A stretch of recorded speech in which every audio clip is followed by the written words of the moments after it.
అందరికీ ఈరోజు ఒక చిన్న కథ చెప్తాను, జాగ్రత్తగా వినండి. అనగనగా ఒక రాజ్యం.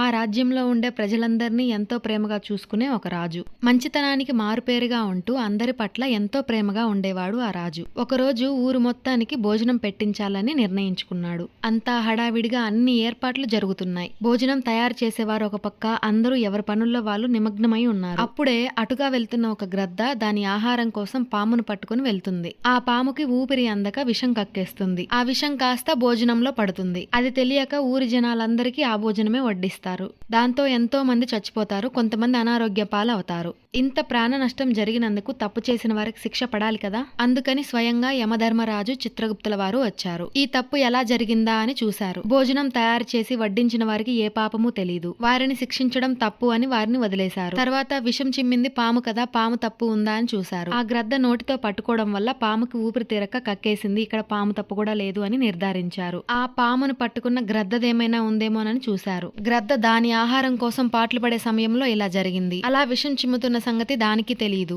కావున గ్రద్దది కూడా ఏ తప్పు లేదు అని వదిలేశారు. అప్పుడు యమధర్మరాజు శిక్ష ఎవరికి వెయ్యాలో తెలియక సంకోచంలో పడ్డారు. సరిగ్గా ఆ సమయంలో ఆ ఊర్లో ఉండే ఒక మహిళ అటుగా వెళ్లే కొంతమందికి ఇలా చెప్తుంది. ఆ రాజు దుర్మార్గుడు, విషం పెట్టి అందరినీ చంపేస్తున్నారు, అక్కడికెళ్లి ఎవరూ భోజనం చెయ్యకండి అని. అది చూసిన యమధర్మరాజు, దొరికింది, ఈమెను పట్టుకోండి, శిక్ష మొత్తం ఈమెకే పడాలి అన్నాడు. ఆ మహిళ ఏ తప్పు చేసింది, ఆమెకు ఎందుకు వెయ్యాలి అని చిత్రగుప్తుల వారు అడిగారు. ఆమెకు ఏమి జరిగిందో తెలియదు, ఎవరు విషం కలిపారో తెలియదు, ఆ రాజు ఎటువంటి వాడో తెలియదు. ఇవేమీ తెలియకుండానే అన్నీ తెలిసినట్టుగా చెడు ప్రచారాలు చేస్తుంది. ఇలా చేయడం అన్నిటికన్నా పాపం, అందుకని శిక్ష మొత్తం ఈమెకే పడాలి అన్నాడు యమధర్మరాజు. దీంట్లో మనం తెలుసుకోవాల్సిన నీతి ఏంటంటే, తెలుసో తెలియకో వాళ్ళకే తెలియకుండా కొన్ని తప్పులు జరుగుతూ ఉంటాయి. వాళ్ళ గురించి ఏమీ తెలియకుండా చాలా మంది చెడు ప్రచారాలు చేస్తూ ఉంటారు.